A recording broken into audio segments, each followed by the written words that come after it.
All right, so this podcast is gonna be about an hour and a half, so we're probably gonna end around 4:30. So we got some topics to talk about. Now that we've had the introductions, the first thing I do want to talk about is the Sonic Frontiers combat and skill tree discussion. All right, what are your thoughts on that? Not good. Not gonna lie there. Not good. I'll come with hot takes right away here. Sonic with a skill tree is not what I thought 3D Sonic really needed. When I look at Mario Odyssey and the action guide, and there's just like 20 moves in your arsenal to like mix and match how you want to move, express yourself, and deal with everything in the game. That's rad. The problem I would have with a skill tree is that it has the implication of different builds for Sonic. Presumably, I don't know, different movement speeds, different attack types, different air mobility options, and you kind of have to really have some super stellar level design to have all these different builds of Sonic be equally like legitimate and viable in the game. And I don't know if I trust Sonic Team at this current time with like level design of that caliber. So that's where I'm a little bit worried right now on that one, specifically with the skill tree. It can be good, but I don't know if like different types of Sonics that can all be equally comparable is like, I don't have enough confidence in Sonic Team with that just yet this time. But feel free to contest me on it. This is where I am currently with it. I'd love to be convinced otherwise. I want to believe. I think the biggest thing here is you're kind of right in a way where like simplicity is king, right? Like having a really simple and like easy to understand like mechanics or just like moves for Sonic in the game is like really important. But here's where I think like combat needs to have depth, because if they're gonna have combat in the game at all, like imagine just a Sonic game that has this new open world space and all the enemies, all you're doing is just homing attacking them or like bouncing on their heads, you know, or just like it's or boosting through them. Like that would get so boring so quick. And like I think you're right. We definitely don't have enough, like Sega doesn't have a track record with like these different moves and stuff with these different Sonic games. But like if they didn't implement this at all, it would just be, you would completely avoid enemies the entire time. And then that's why they also have like the XP system with the game. You actually get rewarded for fighting enemies with like the growth of the skill tree and experience and stuff. So it actually feels like there's like, you know, a method to the madness. Because you look at games like Paper Mario, they've kind of like strayed away from that. And people argue that that's what made like Paper Mario really good was the XP system. But like all of it kind of connects back into each other. So like, I think like, even though you're right, simplicity is king, it just, you know, it needs something extra for it. Well, it wasn't simplicity that I was really going with there. It's more like, well, see, honestly, I don't know if I would even agree with that. That the being against a skill tree means that I want simplicity. I mean, Mario Odyssey again has like 20 plus moves you can do at any given time involving Cappy and Mario alone. True. You have a lot of options to express yourself. Here, it's a skill tree, and you're committing to either option A, B, or C, or A and B most of the time. So just like you're just being teased over what could have been, versus like, you know, you have to choose like the one build you have to work with at this time. Mm-hmm. Yeah, that's kind of what I'm wondering. Like, if the skill tree is more like different movement options, or if it's just like different finishers that Sonic can use or whatever in combat, or just level ups to stuff. Because I think from the jump, it looks like Sonic has a lot of the movement options. So I think in that way, it's pretty similar to SMO. But yeah, I'm not really sure because they really haven't shown us much. I think like the first one was Psyloop or something, and then it's like, what even is the skill tree? We kind of have no idea. I don't know. I could be wrong on that, but I will. The only thing we've seen so far, I think for sure that's in the skill tree is finishers, like the Sonic Booms, like the Wild Rushes and stuff like that. So I don't know if it helps for visual aid here. Here's the skill tree from the combat trailer. You can yeah, look at it. I've seen that there. I think my problem doesn't come with the skill tree in general. My problem just comes with how is combat in a Sonic game going to work? Like, as you had Emerldd saying there, it's like Sonic's mainly, you did a spin dash, or you landed on his head, or you did a homing attack. You know, it's like the most combat you've had is I charged up a light speed attack in the SADX, and then there you go. That's kind of much it, really. It's like maybe you had a little bit more in Lost World with some of the extra features they had in there, but generally in terms of actual hack and slash style combat, Sonic's never really had that. And we know from the combat video and that what we've seen with the trailers, like, yeah, you're going to have to use some of these moves, Like, you've got the enemies that are just in their dome shells, their metal shells. You can't hurt them at all. You need to use the Psy Loop to then make them vulnerable. Okay, so the Psy Loop's going to be used, but are any of these power-ups going to help you? And it's like, the problem that I'm having with it, and this is kind of a different issue, but will come from the skill tree, is, for the love of all, do not have the animations that they keep showing off playing every time you use the attack. Oh, Because, like, do not take me out the flow of the game, please. I Yeah. want to be enjoying the game and doing these combos and going fast. But if you play that cutscene every time, I'm just not going to use them. Like, straight up, I ain't going to use it. That's it. I'll just beat enemies down normally and then just stay within the smooth flow of Sonic.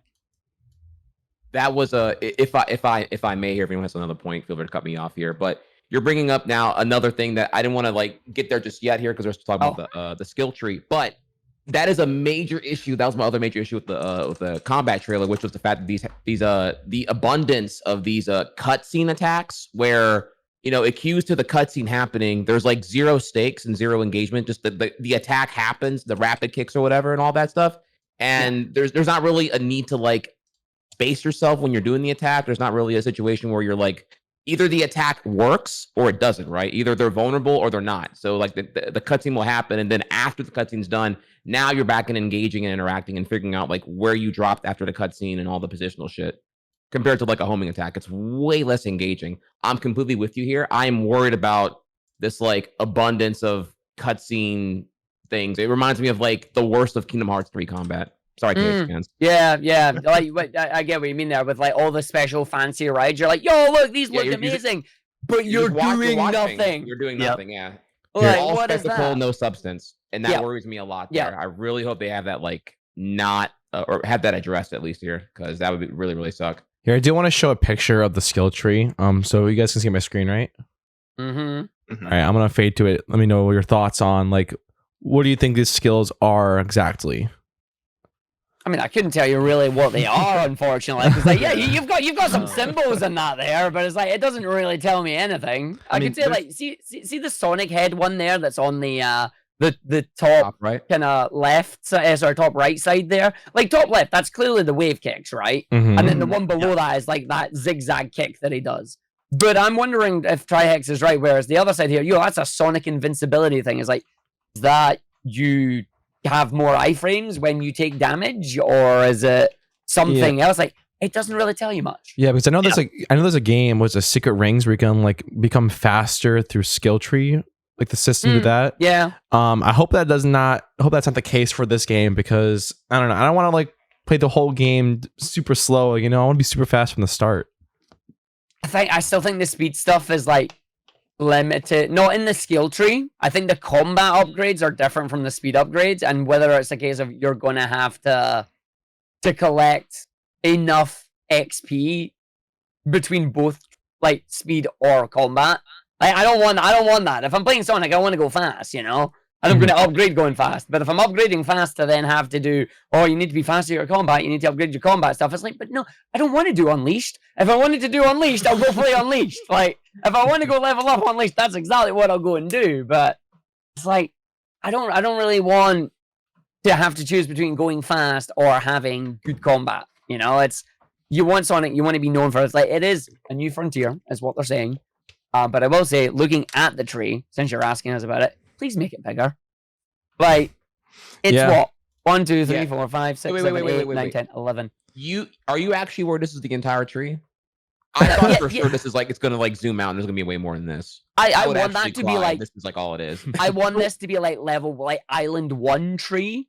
And then when you go to Island 2 and Island 3, like it expands, like you say.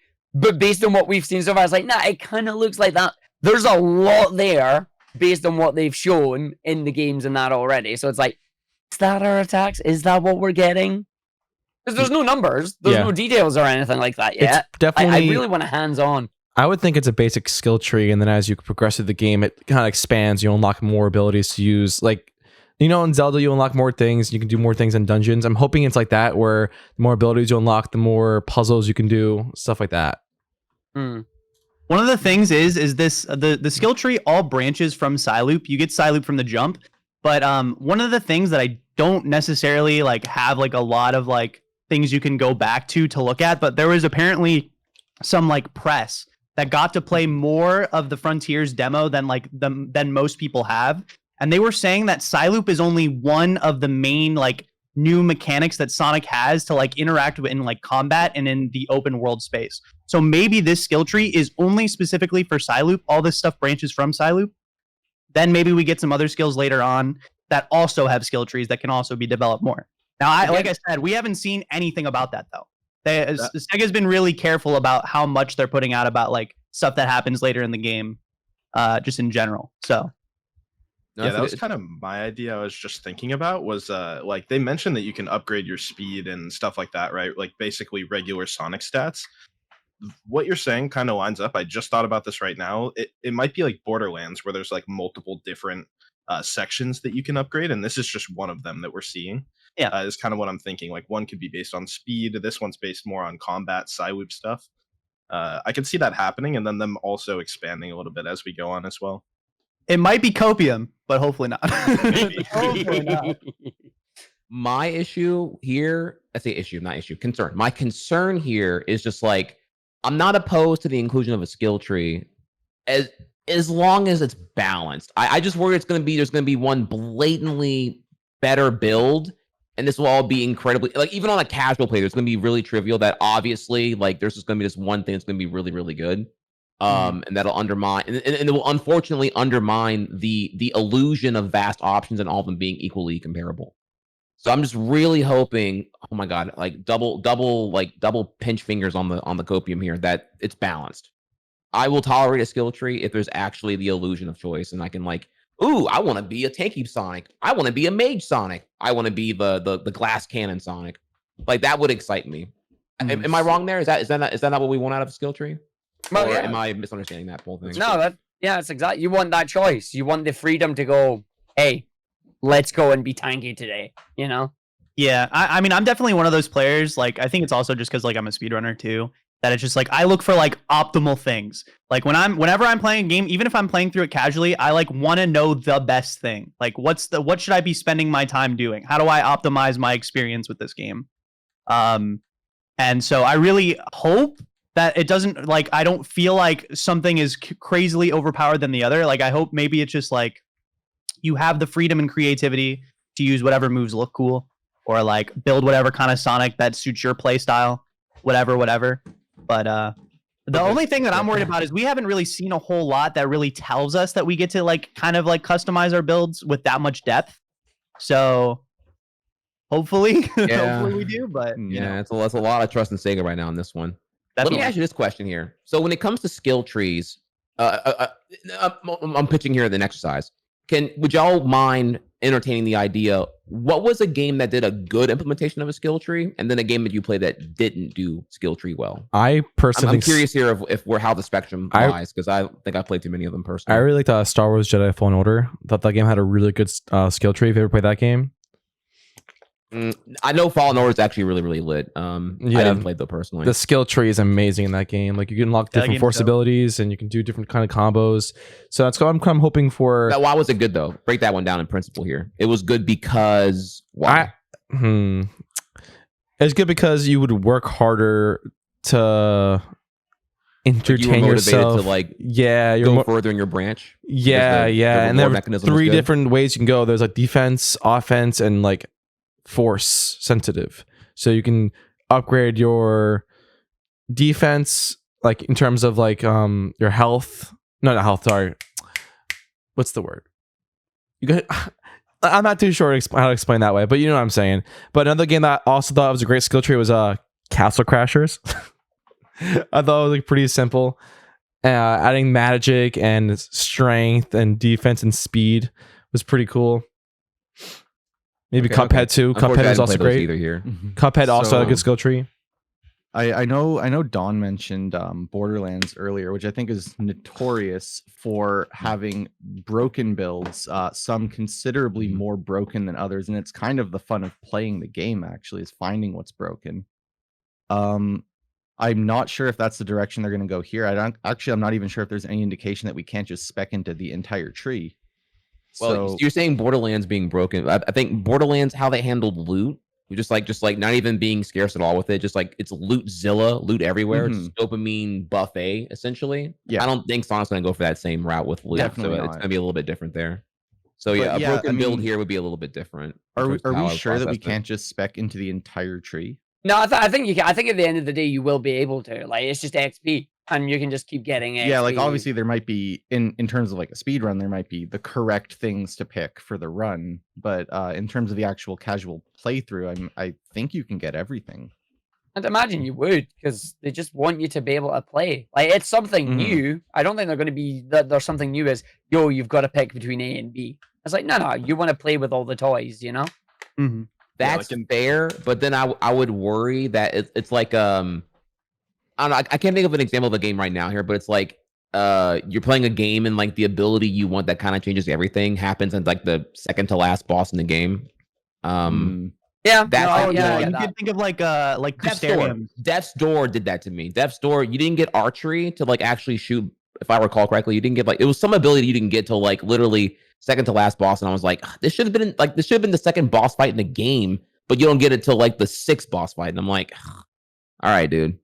I think a It's lot of kinda the like lame. story Final Fantasy games kind of do it like that, where it's just like you kind of just progress. It's like you have like a Crystarium where it's like you get stat buffs and you get abilities as you go through the game, but like you can't really change your route too much. It's just like you kind of just go through it, unless you're doing Final Fantasy 13, which has like different like classes of characters that you can change the character to play. Like they have like Commando and Ravager and stuff like that, and you can like boost those skill trees separately. But like, yeah, you don't get like a lot of the cool stuff until like the end. It's funny you mentioned that, because like I was going to say the skill tree that I think does it right is the sphere grid in FF10. Because you have you have the original way of doing it, which is like, standard sphere grid. All your characters are X classes. You follow it round. You'll get their skills for their appropriate, their abilities that they're going to get. Like, for example, Orange, you're big. I'm going to break everybody's armor, stats, etc. You've got who's your summoner, White Mage. Or, if you're a bit more experienced, you've got the expert sphere grid, which is, you're all in the middle. Do whatever you want. And you send them all out in different ways for it. Same problem, obviously, because it's a JRPG. It's you don't get the cool stuff until the end of the game unless you beeline right for it. But it's like, I like the way that they gave you the choice of, Titus is supposed to be your quick attacker, but if you wanted to make him a black mage, the option's there. Like, go for it. But I don't think Sonic has the scope for that, though. Obviously, like as I'm saying, we're seeing this tiny little bit of the skill tree. And just coming back to what Savac's saying, it's like I feel like you're gonna get it all anyway. Yeah. And then the other still thing here is if you have a complete tree hypothetically, like is it all equally like competent, or is there still going to be like one uber attack that you're just going to like cheese over and over again? That's still I'm just not confident that there's going to be like balance here and that all attacks are going to be made equally useful. No, not at all.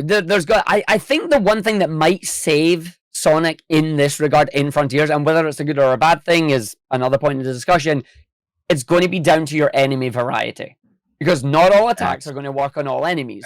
Are you going to need to grab certain attacks to handle certain enemies? Are they mandatory fights that are in your way? Yes, right. You need that skill. That skill is now top priority compared to another skill that you may have wanted, but is not going to be useful at all. So I think tying the skill tree to whatever enemies we're going to see in the different islands is going to be an important part.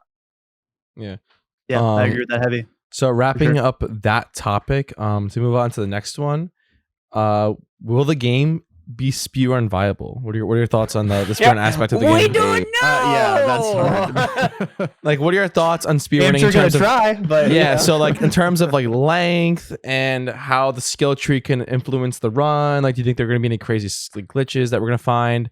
But what are y'all thoughts on like how long the run's probably going to be? Do you think it's going to be like a couple hours or maybe under an hour?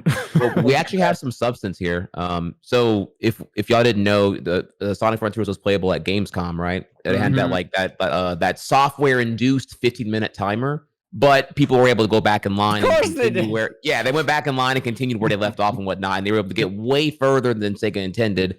All that footage got DMCA'd. I saw a couple of screenshots. The videos were gone within like 2 hours, or they were gone like mad fast. I don't know if anyone here saw any late game stuff, Maybe you didn't want to because of spoilers. I don't know. Nah, I didn't see it personally. I avoided that.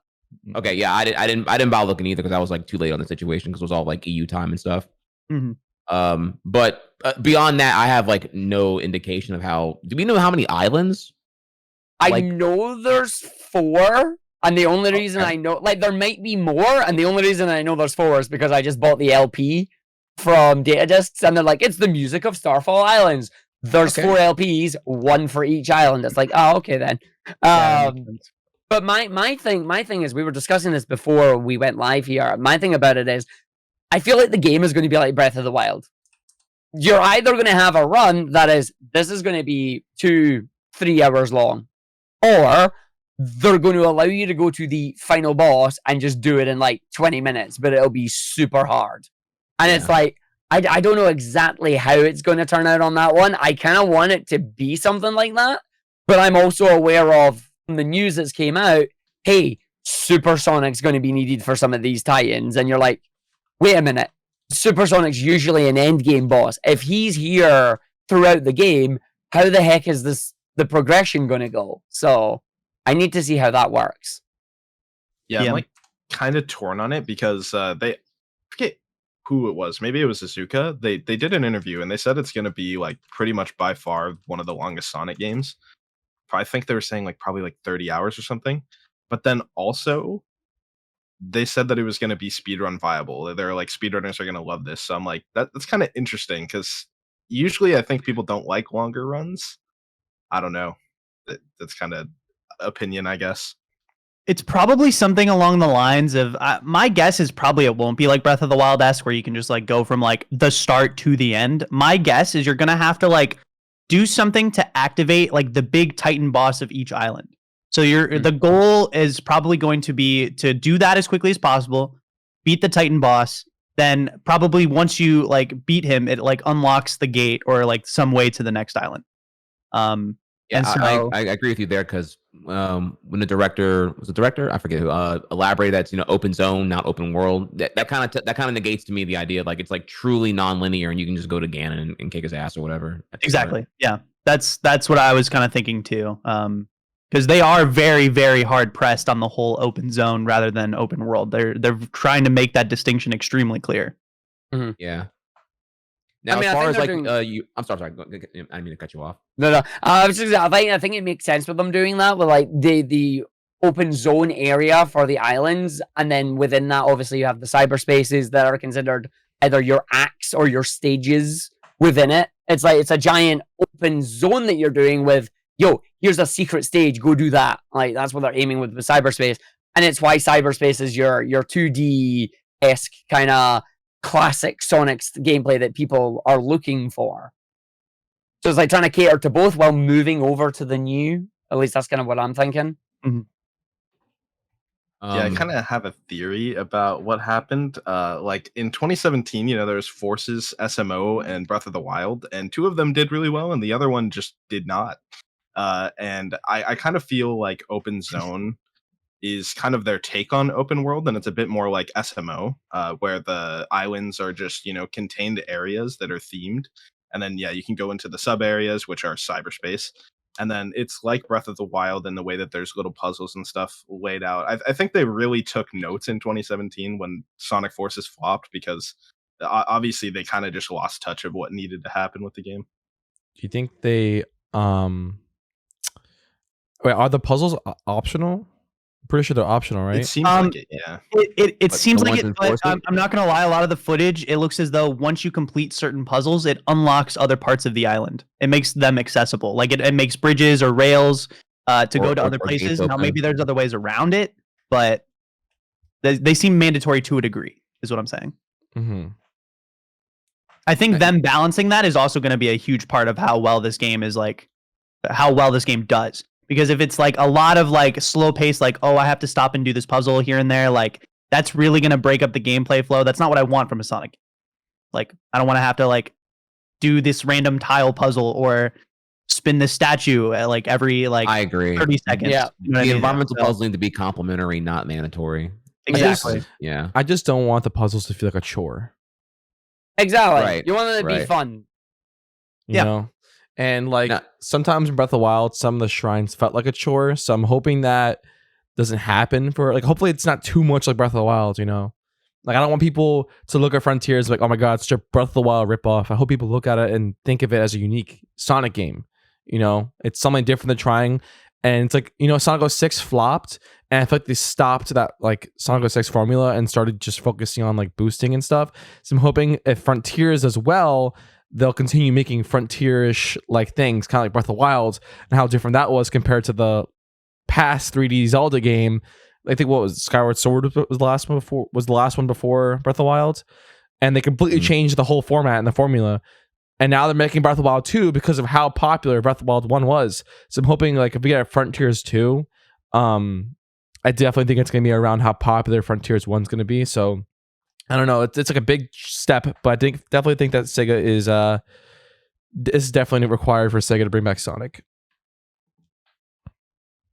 Well, before I forget, you were asking earlier how long you think the run's gonna be. Yeah. And will it be like, is a long run a good thing or a bad thing?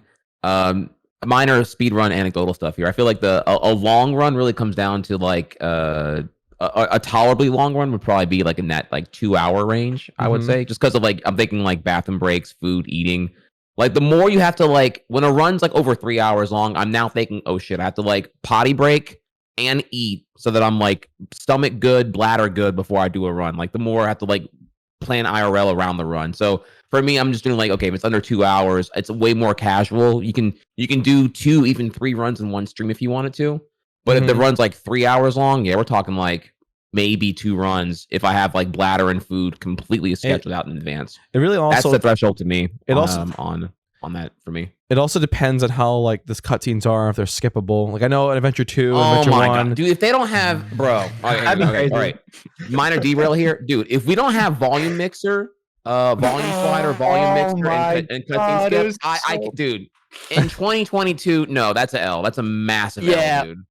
Holy shit. Please. Ultimate, that was just awful. That was just so bad for the slider. Just being them being connected, like sound effects and music being connected to the same slider when the sound effects are already like super crazy loud to begin with. So dumb. So insane. Sound colors to that, right? Are you serious? Wait. You tell me Ultimate has a slider, but it's music and sound effects combined together? Yeah, it was. Yeah, when it first came out, it was. Yeah, I think it still is actually. Was it patched? It is still. No, it's still there. I did a run of it. They did a balance pass. They did a rebalance pass on, I believe it was some of the sound effects because they were just too loud. But yeah, it's still like you're still stuck on the one slider for it. It's like sound and music and then audio, and you're like, what have you done? But there's like unskippable cutscenes as well. It's like, please, no, let us skip them, please. We'll watch them the first time, we promise. But afterwards, let us skip them. I will still remember, and I will never forgive Square for this. I remember the Kingdom Hearts 1 Ansem fight. I hated dying to that fight because I had to redo the cutscene. Every time. Every time. Yeah. Massive minutes every attempt. I was so underleveled for that part the first time I played that game too. That is yikes, dude. I'm gonna be mad if we don't get volume sliders that are actually good because I don't know how far this is into spoiler territory or whatever, but like we have an insane amount of sliders for movement options, like top speed, boosting speed, initial speed, bounce height. Like it's crazy. I think there was like maybe almost 10 of them, which is like that's crazy to me. Frontiers? Yep, yeah. Frontiers. That is correct. Yeah, there's some footage of it. It's wild. Wait. You have sliders that influence gameplay? Yes. Yeah. Wow. So, like 10 of them. Like in the options? Yeah. Yes. So the idea. Well, I didn't know about this. Wait. Yeah, y'all gotta. I'm intrigued right now. I'd love to hear more about this actually. Yeah, it was kind of hard to find. No, I think if you just pull up Sonic Frontier setting menu, it comes up. You can find it on YouTube. Like the idea for weird this to me. Well, no, see, the idea that the reason they're doing it is because they're aware. They're at least aware that there are some fans who are like, hold on a second, we don't want this to like we don't want Sonic control like a tank. Like we want Sonic to be speedy, we want it to be fluid, we want it to be moving. But they're also aware that there are some people out there who quite rightly aren't able to react quick enough to Sonic moving fast and doing platforming. So they're giving you linear control over how fast do you want him to be, how high do you want him to bounce. Like it's a really cool feature that they've got. Mhm. I'm telling you now, Oh. I'm cranking it all up to like. I'm about to say max, that, like, 'cause- so the idea, right, is we just crank it all to max and we see how terrible or good it is, right? Yeah. Heck, And then well, you go yeah, from that's there. exactly what I'm doing. It's like, you got Yeah. options: speed up, bounce Max up, speed. jump up. Like that's So I it. imagine. Okay, so I'm looking at this now and I'm like, right, this is like voluntarily going to Mario Kart 300cc and just having Yeah. Yeah. a complete Yeah, shit pretty show. much. Yeah. Yeah. Okay, Yeah. interesting. Like you can go there if you want to, but you're gonna hate it. Probably. Probably. I'm going straight through there. That's Yeah, right. I mean, Yeah, so I'm am gonna I. try it out too. I'm gonna try it out too. I'm gonna see what's good. But Oh like, yeah, goddamn. you're pulling up the starting speed, initial boost speed and stuff, right? That's Heck the main. yeah. Yep. Yeah, Oh, I don't know I how it's worry gonna be. about it. That's so weird. Yeah, it's so different. The thing that yeah, I that's a worry really about weird thing to me. is that if they don't have like I just really hope the base settings are just good, because I feel like the majority of people aren't even gonna know that's a thing. Because how often do you export settings? Like, how often does that really matter for most people? But for the people who do, I mean, you can probably fine tune and have exactly what you want out of the Sonic experience, hopefully. So I think ultimately it's a good thing, but I just hope those default settings are good from the jump. Yeah. Mhm. I will I feel say, I am notorious for going to options on first time boot. I want captions on. I want to see like what Me I can too. change. I'm usually That's why. really keen on doing that before hopping in. Yeah. Actually, pet peeve here is when games force you into a cutscene and then it's like, I don't know, like the title screen and the menu come up like after you do some shit, like the opening 5 minutes, like a cold open or whatever. I find that really cringe. I actually like it when you can go to a start menu and just like observe the options right away. Yep. Yeah, too. I like that. I can't think of a game that does this, but there have been games I played that I was actually annoyed at. Like, yeah, they want to go like max immersive and there's no press start screen. It's just like, Oh, off you go. I swear to God, it was something. Might have been Resident Evil 7 or something like that. I don't remember now, but like, I've definitely played a game that you're talking, like the kind of game you're talking about where they do that. It's like first boot, it's different cutscene. You won't see it again. Yeah, but like dude. they're really trying to get you like hooked, I guess, as soon as you boot up the game. Yeah. It was really annoying, actually. Yeah, Mhm. but there's one problem with games that do that. They always start at 100% volume. yeah. Stop it. Stop That's the deafening me. problem. So bad. Oh, but yeah, it's like I agree with that. And honestly, like the features that they've got there with the frontier settings under game settings, I think it's good.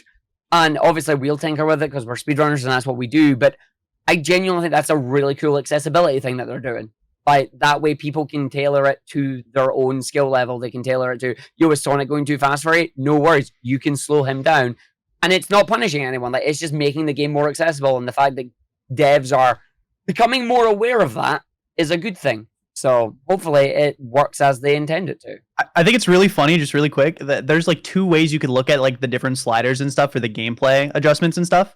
It's like you can look at it in a sense of like it makes it more accessible, makes it easier for people like maybe kids or something to like maneuver Sonic. Maybe it's like hard from the jump or something. But then the other way you look at it is like it's just really funny that kind of Sega in a way is having us kind of balance the game ourselves so that like the speed and like, you know, how everything feels is changeable to the player. Because they're kind of worried on their own to make like a default kind of like feeling for Sonic, which is just like, I don't know, I just think it's a little funny. I like it. I think it's a good thing. I would kind of like rather have the option than not have the option, but just It's a little weird for me because it's a vote of not confidence. Because if this was going the accessibility route, you would just do easy mode. You would do what Mario Odyssey does, or what Sonic Lost World did. You know, here's your Babby mode, and if you die too often, everything turns down to like 1 out of 10, and you can keep going. Yep. But having this here where it's like a non-linear experience where you expect, like you said, like what, an 8-year-old to go in this menu and look at all this crap here and figure out how to move all the dials and whatnot. I don't know. It doesn't really scream accessibility to me. It screams like, we don't know, you figure it out. I hate being the asshole here, but if I'm being that guy, it does come off as like, I don't know, bro. You figure out what's good for you. Yeah, you can't blame us because he feels bad. You chose how he moves. Yeah, It's exactly. a little weird because then if I'm choosing my experience, are all these level and environment designs cater to all these notches on this thing? Probably not. So it's a little worrisome there for me. It's a vote of lacking confidence there, I would say. But I hope you're right. Again, I want to clarify here. As negatives I'm going to be here, I am hoping Frontiers is good. I want it to be great. I want to love it. So Mhm. Oh yeah, I am on the copium here, hoping it's going to be sick. What's the We all mechanic? want- They're bringing back the ground pound, right? I think so. Yeah, the bounce Yeah, attack. they are. Yeah, Oh man, I wonder how that's gonna be. I call it bounce bracelet, but Bounce typically bracelet. ground pound's more accurate. Yeah. Yeah, I think that's gonna be a pretty good spearrunning tool, honestly. From just getting from high places, hoping that you can carry momentum like an SA2. Imagine. Wait, here's the question. Oh, you've said the bad word. You've said What the if bad Sonic- word. Oh yeah, Why we is can't that say a the bad M word. word? Wait, what did he say? What did he say? He said momentum. He said the bad Oh, word. the M word. M word. Controversial. Yeah. Oh. Well, like they're gonna be towers, right? Like in Breath of the Wild, where you can go up to the top and get like a map overview. Is that what they're gonna do? That's what it seems like they're doing.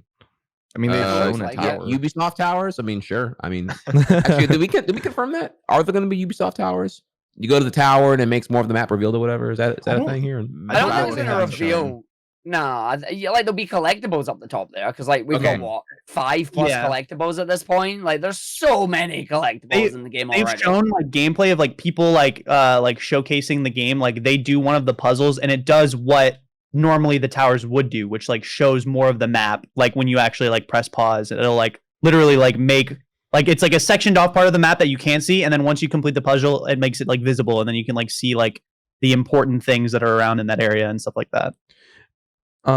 Here's the question concerning the heights and all that. What if Frontiers has fall damage? Oh, I hope No, it isn't. No, I don't that'd be think so. weird, No though. way. It'd be No so way. dumb. It would be really bad.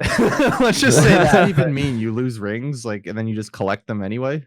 Oh, okay, I'm sorry. When I say fall damage, I really mean like a reaction to a certain like height threshold. Like, okay, Mario Odyssey, right? You Oh, just so get he, like, stunned. stumbles You don't a actually little get bit. hit or anything. I mean, if he I don't know. face palms, it'll be funny. Yeah. Like, wait. Yeah, Oh. yeah, one time. Like because Wagers just saying, can you ground pound? I'm like, well, what if you ground pound from the top of a tower? Will you just like land easy peasy like a cat, or do you get fucked because of gravity? I don't know. Like, Good question. Yeah, I didn't know. even think Yeah. about it. Never yeah, thought well, about it's that because one. I don't perceive Sonic as needing to obey the idea Yeah, of he fall should be damage. So fine. it would He's be always weird. been fine. He might just have like a splat animation unless you do a Yeah. bounce or a stomp. No. But if you do a Yeah. bounce or a stomp, it might be fine. Yeah. Yeah. I would assume there probably would be an animation for that, but you'll be able to easily negate it because, of course, right? Just fucking do anything before you land.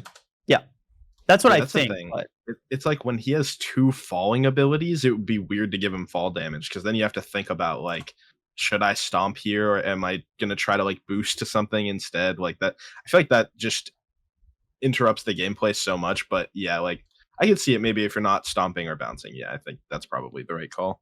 Well, the reason I bring up is because like and forgive me if I'm citing too early of a game here, but like Elden Ring's how it handles fall damage was so like you can tell it was just so done to like negate player cheese so fucking hard that I'm like, I wonder if other games are looking at this for like, how to handle like unintended solutions to environmental puzzles and situations. what did they do was- for Elden Ring? Because I actually haven't played it. Right. Oh, it's so Elden Ring, what it does is like it determines like an insta kill whenever you are falling for longer than like X amount of like units or whatever. Okay. Like it's a geometry based thing. Like it's really fucking hard to cheese. Like it's not environment specific. It's just based off of you falling on a velocity, period. And it does like 95% damage. Like you barely live any of these like fall cheeses at all. Wow. I mean, that's And- kind of smart to get around the cheese, but Yeah, they still here's got the around it best now, but thing. like, go ahead. Here's the best thing about it. There was a talisman in the game that was initially worded to will help negate fall damage. Not Disney, because if you still hit that threshold, you still die. That is true. Yeah, that is true. And Yeah, it's like, that does it's like, happen, yeah. oh yeah, this is going to be great for it. No, you I wonder if still the devs die. put that in just to troll people. Just Oh, I totally, Oh, it did for sure. 100%. Because I misread it too. The exact same thing. I thought, okay, yeah, let's go, and then I did something. That's died right away. Completely dead. Yeah. No, but we'll see what like. There's a game that I've been playing recently, Sparkly Electric Jester 3, that actually handles fall damage in a really interesting way. The moment that you start falling at a high velocity, a gauge starts appearing around the character. And it starts off as a warning, and then the gauge starts to deplete around the gauge. And it gets red. If that gauge empties, you just die. That's it. Like, you're insta-killed.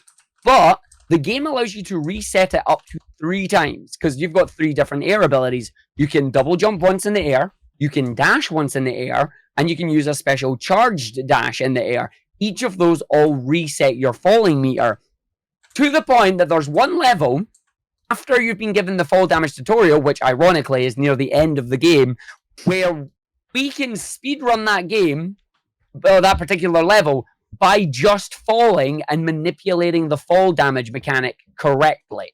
If you fail the manipulation, you're just going to fall down, you're going to die, that's it. But it's like, it's a really interesting way of going, yo, you don't need kill planes or anything like that. If you're falling for X amount of time, that's it, you just die. But it's not as punishing as Elden Ring's version, because they at least give you ways to mitigate it. Like, one way to mitigate it in Elden Ring would have been, yo, you're on your horse has a double jump. Like, for those of you that have not played Elden Ring, you can double jump with Torn, but if you're still falling for longer than 3 seconds, you still die. And it's like, that's it. It doesn't care. But Spark handles it really well. And if we are going to have fall damage in Sonic Frontiers, I want them to at least have a way to be like, okay, no, you are going to take fall damage. Here's a way to reset it just before you hit the ground or something. Yeah, I agree. So go on to the next topic. I kind of wanted to talk about this, but Sonic Frontiers has a lot of pre-order bonuses I kind of wanted to talk about. So when we go to the screen I have here, on the pre-order bonus, we can see that the base game comes with, like, skill points, red seeds of power, blue seeds of defense. I'm assuming that's going to help with the skill tree. Not too sure, but I know that Digital Deluxe has Amy memory key tokens, portal gear, Chaos Emerldd Vault keys, additional gloves and shoes for Sonic, which also is kind of like a little Sonic Adventure 2 throwback. And I don't know how people feel about, like, Sega like wanting like a Sonic Adventure remake or something, but I know a lot of Sonic Adventure fans are hype about this. But yeah, I kind of want to get your thoughts on like the news for Sonic Adventure 2 shoes and the pre-order bonuses. Do you think it's too overpowered? Like, do you think we're getting too many things for the Amy memory tokens? Like, I don't know what the Chaos Emerldd Vault keys are, Okay, I'm just learning about this myself, actually. I didn't know this was all a thing. Yeah, like it's a lot of crazy things. Yeah, I mean, I don't know. They're not very clear necessarily about like, so the things you're getting for like the defense and power stuff, that's stuff you find in the game to help level up your different like levels of like attack and like stuff like that. It's not very clear, I don't think, about how much of those we're actually getting and like how much of those like would even matter for like a level, right? Like we can't necessarily attribute like one power gem equals one level. You know what I mean? So it's kind of vague. As far as like cosmetics go, they showed off, the soap shoes. They've showed off Monster Hunter, like a Monster Hunter fit that you can have, but it's not what I think is really cool, at least specifically about cosmetics. And also there's the leather gloves and shoes that you can get too with the pre-order bonus.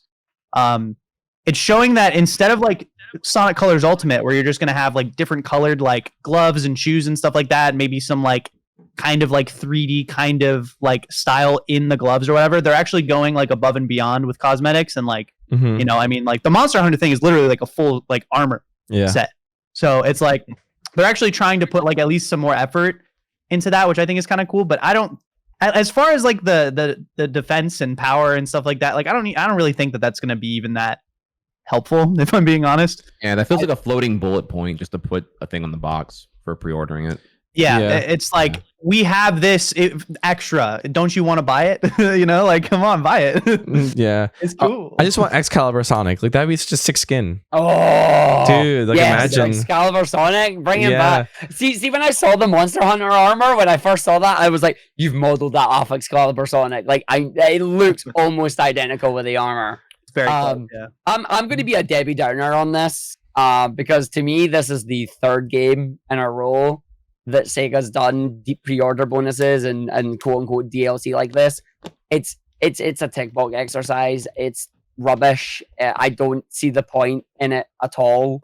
Like the soap shoes is a cool thing. It's like, yo, look at our retro stuff that we're bringing back. Sure. Is it actually going to have an effect though? Or are you just bringing back soap shoes for the sake of, yo, we're bringing back soap shoes? Well, I know I know his soap shoes is not really DLC for pre-order. I know it's like a subscription thing. It's still something that you get. You subscribe to the newsletter, they'll give you a code for it. But it's like, oh, okay. I was like, wait, I have to subscribe to pay to get the what? No, you subscribe to the newsletter. Their newsletter, yeah.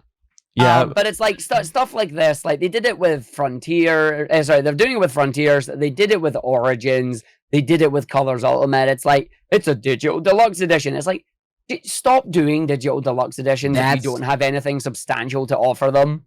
Like, I feel like this was something that's happened, like even Capcom and that were doing it with Devil May Cry and that, where they're like, here's the digital deluxe, you can get 50,000 red orbs, you know, the currency that you earn from playing the game anyway.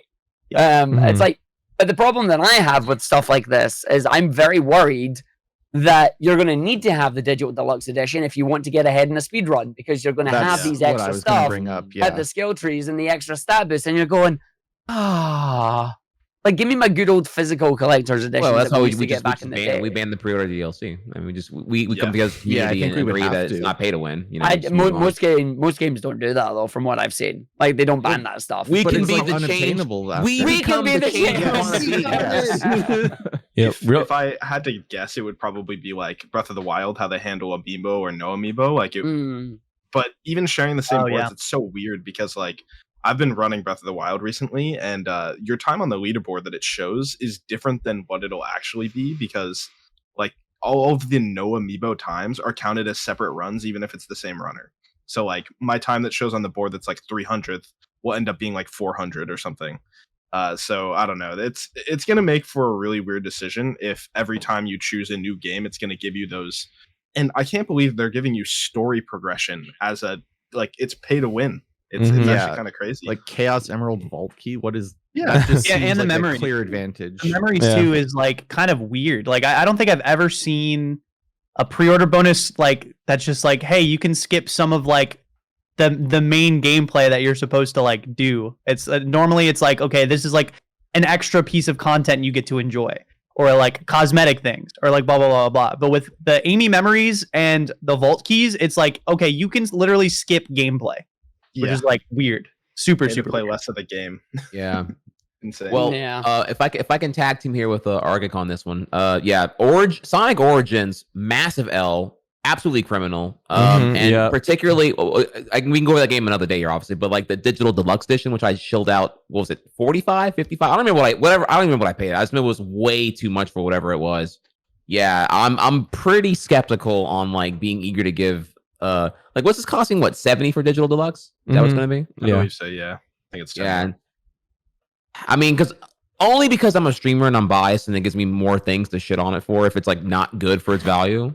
Just to warn other people about it. I'll be the surrogate to like take the L here for the extra $10. But like, yeah, if I was like a normie gamer going to GameStop or whatever, I would very likely look at this and be like not impressed. Getting the regular version, move on. Yeah, it's just me. After being burned so bad by like Origins at this point in terms of like pre-order incentives. But yeah, I agree with you. I agree with you, Emerldd, that it's the third one here with the Explorer's Treasure Box. Really weird. Yeah, I don't get it, like literally at all. I feel like they not contextualized either. That's the other thing too. It's like look, you're telling me I get these things, but I don't know what to make of what I'm getting here. It's just weird. Exactly. Yeah. The only thing I think that we know for sure is that the like Emerald keys and the Amy memories tie into progression, like of the actual game itself. That's as far as I know, that is all we know about them. So the fact that it's being included as a bonus is just incredibly strange and awkward. Yeah, I think you get portal gears from beating like bosses or mini bosses as well, if I remember. Yeah, the portal gears are what open the cyberspace levels. And then you can get them from enemies that are just kind of out and about. So that's cool at least. But something I also want to. Oh, sorry, what were you saying? No, I'm good. You can continue. Something I also wanted to bring up too. I know a lot of like PC Sonic games, like bringing some up real quick about the speedrun viable section we're talking about. Do you think auto split is going to be a thing for Sonic Frontiers? Because I know Adventure 1 and 2, you're able to, because I think that's like one of the most essential things for Frontiers and why it's so much better on PC compared to console. I mean, I could argue against that. Like, you could just use Tofil's image auto splitter. It takes a little bit longer to set it up, but it's like auto splitting is available if you want to do it. It just depends how much effort you want to put into setting it up. Yeah. Does Colors Ultimate have auto split? Yes. Yeah, they had it like day one. It was a little messed up at first, but they fixed it within like 24 hours. Like pretty much within 48 hours of the game, you had it. and that game had way less hype than Frontiers does. So I would imagine it's going to be a similar story. It depends on the community. It depends if there's a coder who wants to deep dive into the game, so True. Sure. I have a question actually about Sonic speedrunners. I have all of you talented individuals here right now. Would anyone mind just helping me better understand here, contextualizing on the spectrum of like 3D Sonic, Adventure 1 through Forces, right? What are the current like top 3 or 5 most popular 3D Sonic games to speedrun in 2022? Like where are we at now? Adventure, Colors Ult. That's kind of where we're at right now, just because it just released. I wouldn't even say Colors Ultimate's up there. I'd say it's just Adventure. I think Heroes is pretty popular. SA2 is like by far the most popular, has been for a long time, but Savac recently has been challenging it recently. Oh yeah. Yeah, I think it's for 3D Sonic, it's literally just SA2 and SADX. Like the rest of the games, they have their communities, but they're not necessarily growing or like they're not stagnant, but they're here's not my question growing. about that, right? What are we hoping Frontiers does different in terms of like speedrunner adoption? Like on a meta question here, because the fact you're bringing up that a game from '99 and a game from 2001 are still the most popular 3D Sonic games for speedrunning, tells me there's something often about Heroes onward in terms of like speedrunner appeal and adoption, right? I think it's just difficulty It's of the being able to do movement, the I tricks think. and that. Yeah. The movement? What in what way? Like, what does that mean? So Spin dash. I mean, well, I'm not a big fan of boost. So every game that has boost and on, I'm so happy someone else said because I don't. Yeah, I've been we so all negative agree. the whole time. I'm like, I can't. I'm giving too many hot takes right now. They're gonna. We hate all me, agree right? with that. That's not a hot take. no, we Okay, yeah, don't dude. I like thought, it, dude, boost is like turn off your brain, dude. I hate boost. It is so bad. I mean, there's Okay. some. I will like- say I am a slight boost defender, but only just a tiny bit. Like it's boring, it's repetitive. I enjoy like getting to press a button if I have no momentum to get the speed back going from like 0 to 100, right? Emerldd, high I five. enjoy that ability, but I think five, it like, I'm depends. with you. Depends on the boost. But Like, like, I I think think in that general, it gets is a solved. boring mechanic. It is a boring mechanic that they have definitely overused. It has overstayed its welcome. They haven't really done much to innovate that. It's just been the same. So it's just like I don't like boost games, but I still enjoy like parts of it, if that makes sense. there are some fan games that do a really good job with the boost mechanic. So that kind of opened my eye up to boosting.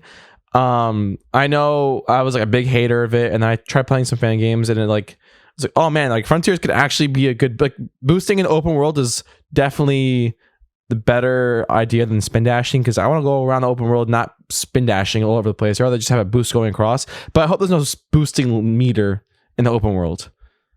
I think that would be, I don't know. I wouldn't want to have to be stopping constantly at rings to boost. I would So they guess it's going to do- be on like a small timer or something.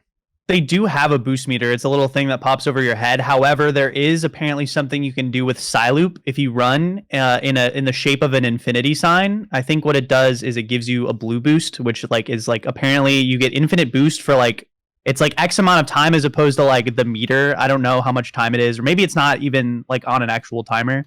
I haven't seen much of it, but the blue boost is significantly faster than like the normal boost that you get from just like the standard like, okay, I'll press the boost button when I'm just running around. Yeah, so I think the biggest problem with boost for me is how much it limits the stuff you can do in gameplay in the levels, right? Yeah. And that's why I think open world or open zone, I guess, to give him more room to mess around is going to be cool. Especially with now that we can influence his turning speed, how much boost is affecting your top speed, all of that stuff. I think this is like, it's really just a completely different type of game, somewhere in the middle of boost and adventure era. And I think it's probably a really good step for them to take if they're not completely willing to just drop boost, because I think in terms of longevity, people still go back to the adventure games because it just is a more fun type of gameplay.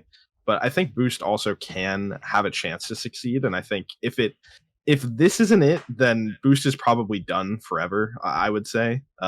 So I hope this works well, because I see a world where it actually turns out pretty good. Mm-hmm. I think what y'all said so far here, as someone who's like foreign to like really being in the trenches of 3D Sonic speedrunning communities, is like not hearing that. I thought Heroes had way more love than what I'm hearing right now. Like people, like, y'all don't even bring like I heard Adventure 1, Adventure 2.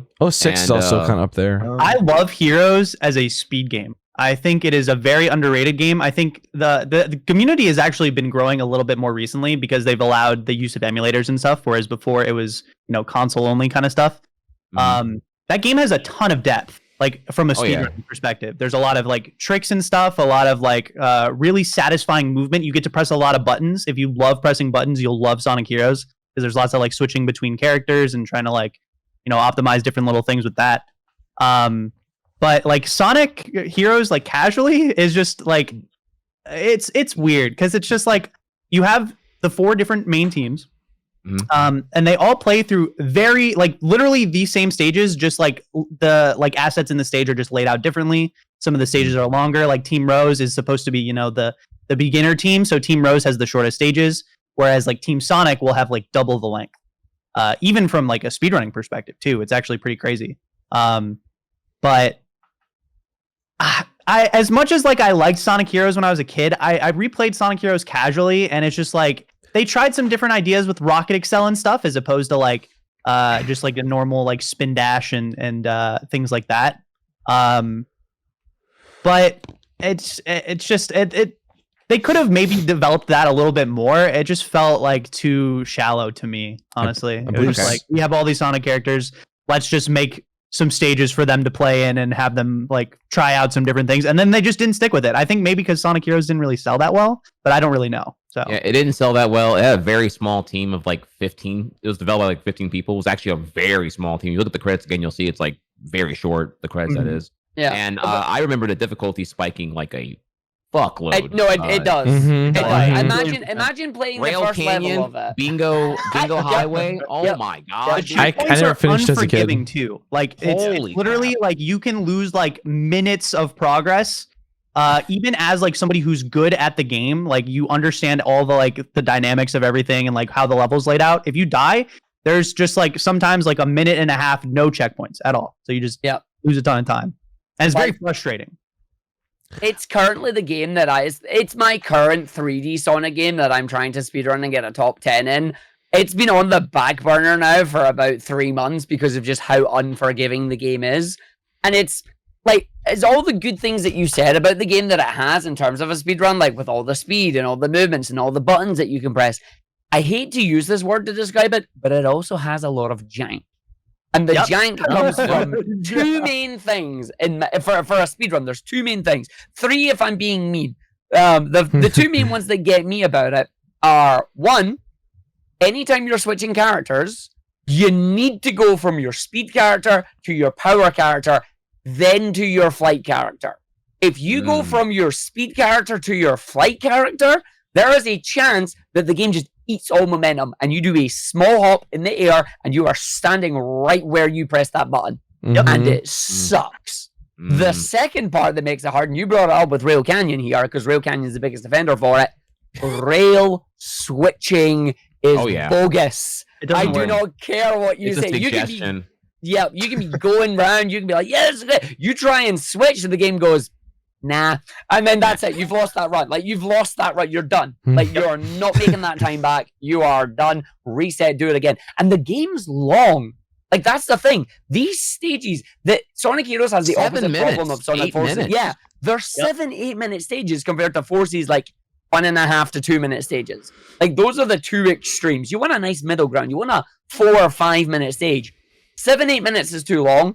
1 to 2 minutes is too short for a 3D game. But it's like those 2 things just they really can take the wind out of your sails while you're trying to play it and trying to enjoy it. But you also feel them as a casual player as well because you're going, what happened? And away you go. At least as a speedrunner, you have the understanding of what happened and you can try and avoid it. But a casual player is just like, I don't know, and then you get frustrated and you put it down. Third thing, because I'm being mean, and this is go for it. Credit to those who found it. I love you, but I also hate you.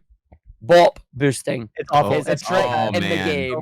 The bop boosting speed tech in that game, it's great. Go into fly formation, knock the speed character out, put a wall between you and them, and just launch yourself across the stage. Phenomenal to watch. Make sure you watch Revels run at GDQ, by the way. But trying to do them and perfect them, absolutely ridiculous. Really, really hard to do. And it's just, why did you find them? So much so. you're in the dark ages right now, where you found some revolutionary tech was found, but setups and consistency are completely crap, and it sucks. But here's the thing: it's been like that for years, so much so that the reason, and I'm willing to state that the reason Heroes is seeing some growth right now, is because they created a limited tech selection categories that bans that tech. That is correct. 100%. That is why you're seeing people play this game now. They have banned that tech because it's just so hard and bogus to do. Wow, It is so obnoxious. They also, I think, it's growing because it's going to be a part of Games on Quick next year. Well, yeah, that just got announced yesterday. Today even. Revel's doing Team Dark, the hardest story. Oh my god! You have to watch that one. It is going to be absolutely phenomenal. It's unrestricted too, so it'll have all of the broken bot boots. It's crazy. And Revo's pretty much the one who's been finding most of them as well. Oh. Another reason it's growing is they're having a Rose LTS tournament soon, and I know there's a ton of runners who have been interested in the game who are now finally biting the bullet and picking it up. I wouldn't be surprised to see LTS become the more popular category for all of the teams, honestly. It's trending to that point. It's so new, but it's like exploding because people just don't want to deal with bot boost to have to deal with it's such a precise trick is another thing too. Like when you actually get into the nitty-gritty of learning bot boosts, the specific setups, like Argick kind of briefly explained it, you knock off the speed character out of the tower in flight formation and then put a wall between you. But like getting your speed character to get knocked off in specifically the correct spot and then like being at the right spot in the wall and like pressing A at the right time so you teleport the correct direction and you don't bonk into any collision or invisible walls or anything like that. It's so incredibly hard to do consistently. And there are people who can do it. It's been proven that it can be done consistently, but it's still so incredibly frustrating, like as a speedrunner. Because if you miss that bot boost, the run's done. It's done. You have to reset. You lose so much time for it, and probably you probably have put like 30 seconds between you and the last checkpoint where the bot boost actually is. So like you have to like run, like not only do you die and lose all that time for missing the bot boost, but you have to get back to it and set it up again. It's so dumb. But like quickly circling back to the point there, it's like those types of tricks, those types of things are why I feel like Adventure and Adventure 2 are the games that more people are willing to play and willing to put up with compared to anything from like Heroes onwards. Every game from Heroes onwards seems to have either this one piece of trick that is just really hard to pull off and basically scales the difficulty all the way up, or they have some weird jank that just doesn't make it fun. Like Lost World, for example. All right, game, good fun to play. I don't want to hold R2 to constantly have to run. Why do we have to do that? Like, why did they make that? So there's all these like little things in each of these games, and those games just don't have the nostalgia glasses that Adventure and Adventure 2 had. So people are drawn to those because, you know, it's the case of you're already big, you pull more people in, whereas the smaller games are smaller, and then you just start to see it. But it is one of those things. Thanks for sharing that. I learned a lot just now from that. That was a really good Sonic speedrun lore lesson there. Yeah, I think honestly too, like one more thing just to add on, like all the things you mentioned, totally true. Adventure games just are more responsive. Like Heroes, you're on ice. Shadow, it's even worse. 06 is 06. People don't want to touch it. Boost games, you have a terrible air control. You are going forward. You're pressing the boost button. And then the skips they have are uber precise because of you're boosting into out of bounds. And if you are off this much, the skip fails, right? And then Lost World is Lost World. Boom is Boom. It's just like everyone just goes to Adventure because they're good games. They're Forget fun about games. Boom, dude. I'm sorry, Boom's like a bad April Fool's trick. I actually I pull a Dragon Ball Evolution, I just forget it even existed. Like just I had to wipe my Wii U because I plugged it in one day and its internet connection was on. Its internet connection was enabled with Sonic Boom in it, and it updated. I'm like, no, I need that to do my speedrun trick. So I had to wipe my Wii U, and I'm like, so sad. Oh my god. Listen, I'm only playing that game for like 35, 40 minutes, okay? I'm using those knuckles skips. I don't care what you say. Heard that. To quote GURP98 real quick to wrap that up, as long as Sonic games keep being bad, they'll keep coming back to the good ones, Adventure 1 and 2. That's just how it is. It'll just keep growing infinitely as long as they're bad. Because why wouldn't they? That's people want to play Sonic. There they are. I will say, okay, I mean, not to piggyback your last point, but earlier when we were talking about the J word, jank, You made me immediately think of like They Crash are. Bandicoot 4 because a lot of the Crash runners, as far as I've seen anecdotally, admittedly here, but Crash 4 is the latest, greatest new one, but like it's got so much obnoxious jank that everyone's already back on Crash 2 and 3 and the Cortex collection. So yeah, people, as long as like, yeah, if it's not giving them what they want out of their speedrun euphoria, they're gonna come back to where it's reputable and reliable. Mhm. So yeah, I see it's kind of like coming all back around here. Well, I'm hopeful that Frontiers will give us more of that adventure vibe and less of the missteps of the more recent stuff. Yeah. Yes, please. So moving on to our last topic for the remainder of like what 10 minutes we have left. Let's get some Q&A. If anyone in chat wants to ask us any questions about what we're gonna like, thoughts on Frontiers and like just general questions about speedrunning and stuff.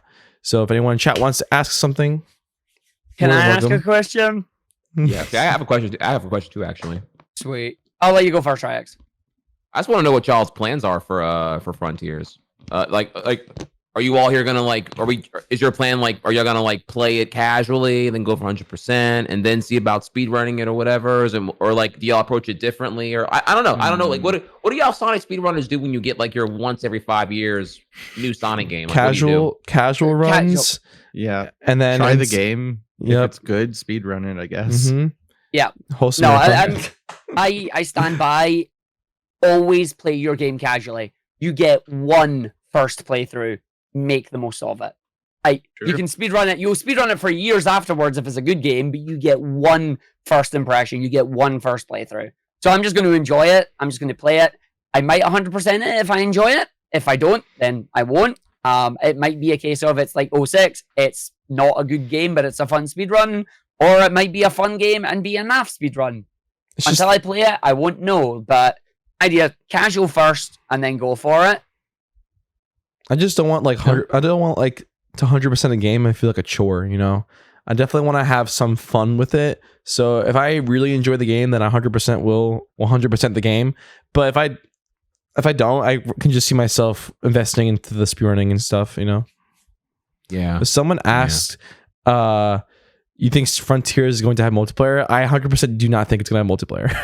I think they would have already talked about it. Yeah. That would 100% be a marketing point for them. So I definitely don't think we're getting any of that. Yeah, and then someone says, how do you all think the Switch version of Frontiers will be? Will it run well? Will it have game-breaking No, issues? it will not. So I was actually going to talk about this earlier. There's a Switch version? I think it's going to have I think it's going to have its own category, honestly, because it's capped at 30 FPS. Bro, wait. You have me worried now. What if the Switch version, because if it's like 30 FPS, low running, what if it's like the best speedrun version because it's like no. They all have different boards. They all Wait, have different boards. It's fine. wait. Because like there's a Dreamcast version. Has there been a game where the worst version was on Switch and it was like the best speedrun version for some dumb reason? No, not as far as I'm aware. But there is of note, actually, going back to Sonic Heroes. Sonic Heroes has a PC version that is the speedrun is so incredibly different and more broken on the PC version that it has completely separate boards. Not even like a separate tab. It is considered a completely different game. It's like Savac and SA2 with Dreamcast compared to the as they say, remix. SATX has that, yeah. Yeah, I think if the game is different enough on a different console, it'll at least be a different tab, so you don't even have to worry about it, honestly. Yeah.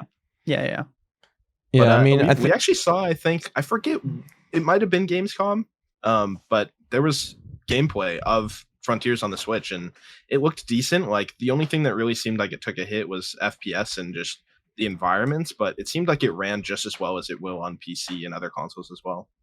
They showed some direct footage that looked not honestly that bad. I think if like Switch is your only like way that you can play Sonic Frontiers, then I think it's safe to get it. But like if you have any other option, like probably better to get it on a different console because you'll just get a better experience all around, I think. Yeah. Well, let's do a version check. Like, anyone want to PC? read Tony's message if you guys can see it? PC, yeah, definitely. Okay, all right. That was simple. All right. I mean, I could do PS5, but PC. Yeah, PC as well. Yeah, I could do PS5 as well. Tony Games Lounge says, hi, first time question giver, long time podcaster. If more cosmetic DLC comes out for the game, what crossover DLC would you like to see? Me personally, Yakuza Sonic or the Return of Link Sonic from the the Lost World DLC. Personally, I want a Mario costume. I knew someone was going to say Mario. I want a Rayman costume. costume. Sega is sitting on so many bankable IPs. Just acknowledge that Jet Set Radio exists. Acknowledge that Space Channel 5 exists. Acknowledge that like Knights sequel would be nice and Dreams. Give me. Yeah, dude.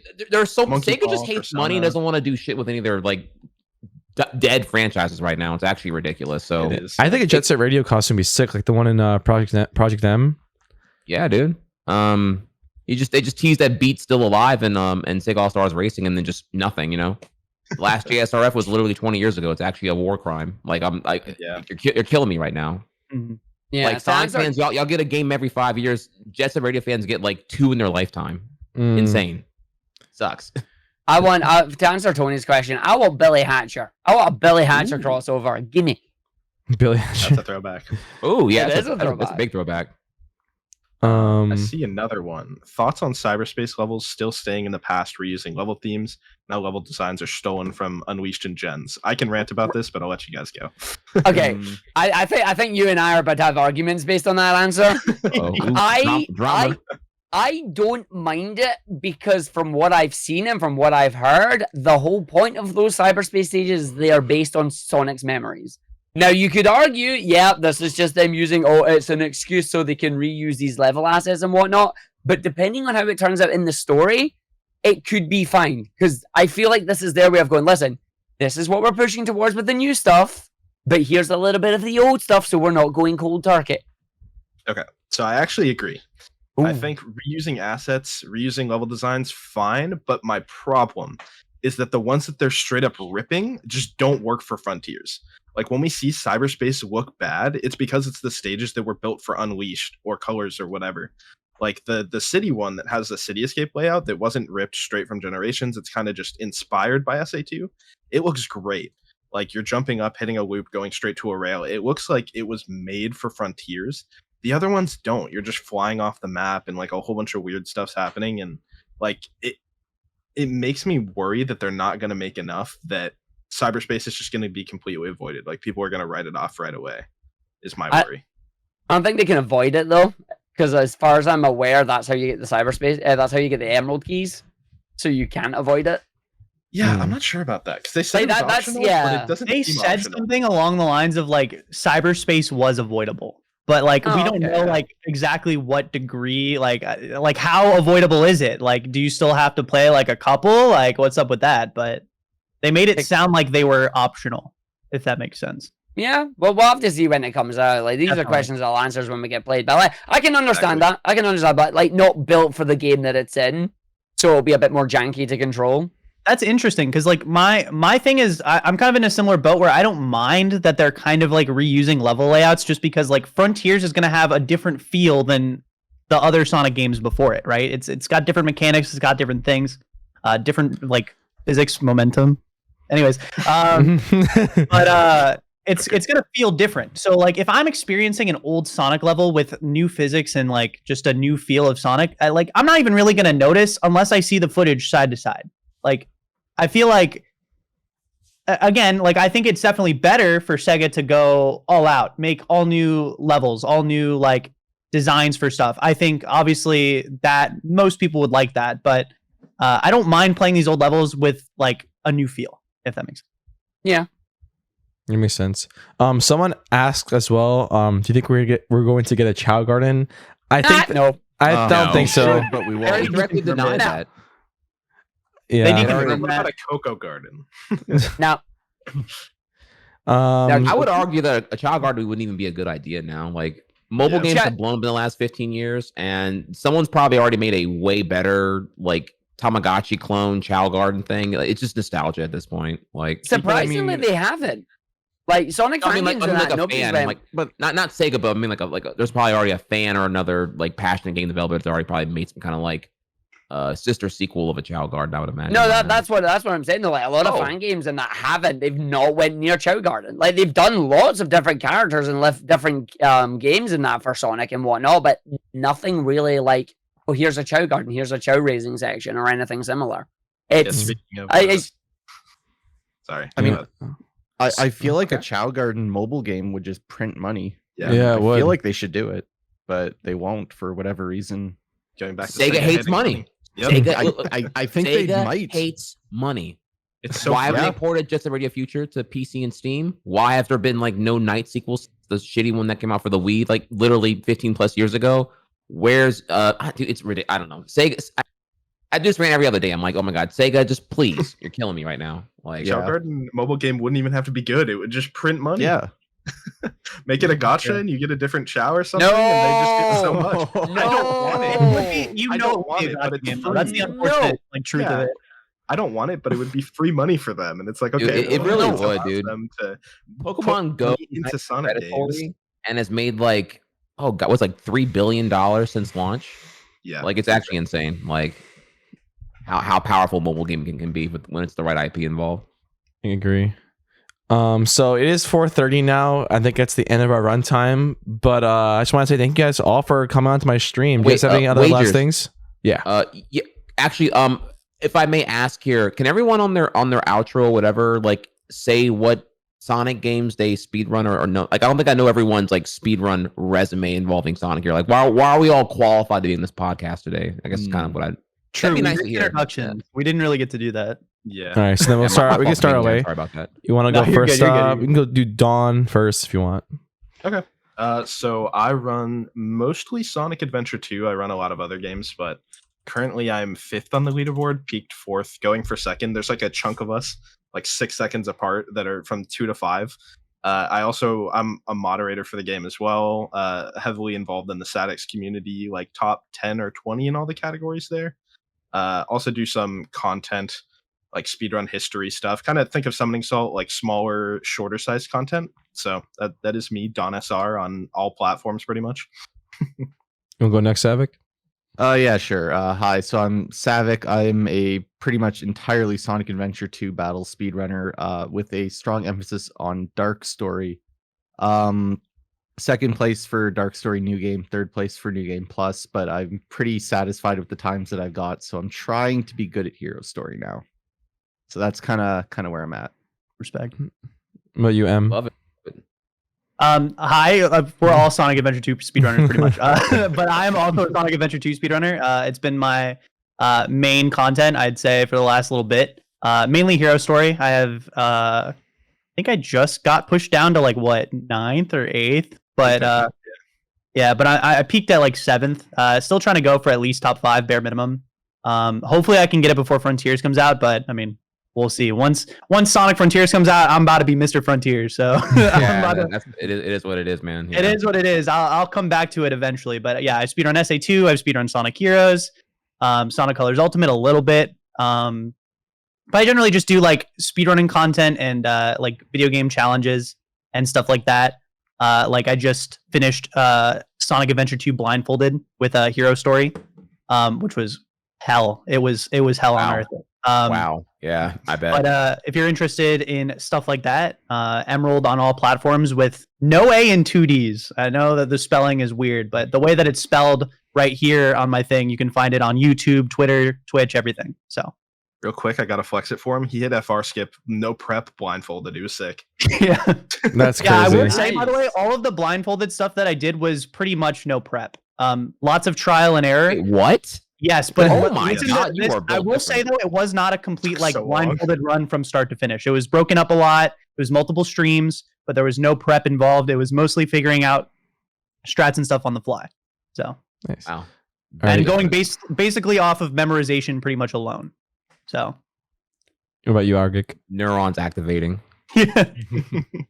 I'm pretty much the jack of all trades. I've got an overall goal of trying to get a top 10 time in every Sonic game that's out there right now. I have quite a lot under my belt right now. Like we did pretty much all the 8-bit games at the start of this year. I've got a lot of 16-bit, like Sonic Mania is my main game.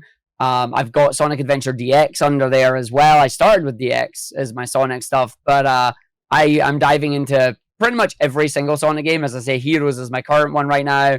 I did Colors Ultimate. I'm obviously jumping into Frontiers the moment it dives out. Still trying to get a sub 2-hour time in Sonic Origins, doing all 4 games back to back on that one because there's a cool glitch in there that we can do, and it's a couple of minutes off on that one, but we're getting there. So it's like, if you like your Sonic, do you like any kind of type of Sonic, come and see me. Like even Spinball, like we do Sonic Spinball. That's a video game. It exists. But yeah, the idea is to get a top 10 in all of them. It's gonna be a long journey, but it's gonna be a fun one. Yeah. Wow. So I guess I can go next. So my name is AFWagers, the channel that you guys are watching this on. I primarily prioritize both Adventure 1 and Adventure 2. I just happen to be better at Adventure 1, being on Games Done Quick for Sonic Story and having like the fastest Sonic Story time on Games Done Quick. And I'm top 15 for that game, 14th on the leaderboards. And SA2 Hero Story is my main category in that game, and I think I'm 34th in that game. I just got a really nice PB recently. But yeah, I primarily just speedrun Sonic games, do content. Like I think we actually just finished. This is actually one of the most insane things that happened recently. But the other day on Thursday, we speedran Sonic Story with a dance pad. Not only finished it, but we raised $347 for charity while beating Sonic Story with a dance pad. And That's amazing. Yeah, so if you guys, this is my name on all platforms. I'm going to be posting this podcast and the dance pad charity stream all up on my YouTube channel. But yeah, I plan on doing a bunch of more challenges for Frontiers. We're going to be doing a bunch of challenges there. I want to do marathons. I want to be doing like different restrictions and stuff. So if you guys definitely like that content, this is a stream to follow. I plan on doing more stuff like this. So that's me. If you want to move on to Trihex. Hey. Last but most certainly the least qualified to actually be here. I'm a lifelong Sonic fan. I've been in Planet Sonic for God knows how long here. Whether they talk about the Archie comics, IDW comics, media, everything else here. Even though I play a lot of Marios, I actually am a huge Sonic fan. Oh my god. Technically, I have done some IO leaderboard stuff in Sonic Mania when it first came out in opening month, but yeah, I got distracted because I think Odyssey came out like a month later or whatever, or somewhere around that time. Technically, to brag here though, I believe I'm technically the first published Sonic Adventure 1 speedrun ever. If you go to archive.org, you can see that I actually submitted a run for Sonic and Tails in 2005. If y'all didn't know that, kind of built different. I've been speedrunning since 2004, formally. If you didn't know, I'm a super mega grandfather OG in the game right now. So there is that. But yeah, I'm not technically active in any Sonic game speedrun competitive wise at this time. But that may change for Frontiers. I'm trying to like really look past my cynicism and really find the love for Frontiers. I want it to be really, really good. So yeah. That's where I am. Though I'm flattered to be in the league of these talented gentlemen, all in their Sonic prowess here, hoping to accomplish 1% of what they have done so far. Yeah, y'all make sure to follow all of us on our platforms. But yeah, that concludes the rest of our podcast. Stay tuned for everyone else. I'm going to be talking about a Sonic Frontiers giveaway that I'm going to be doing. So stay tuned for the podcast. Everyone can say the goodbyes. Thank you so much, everyone, for coming through and making the time to be here. So thank you guys. Appreciate it. Thanks for having us. No problem. Bye, y'all. GG's, man. Let's do it again sometime.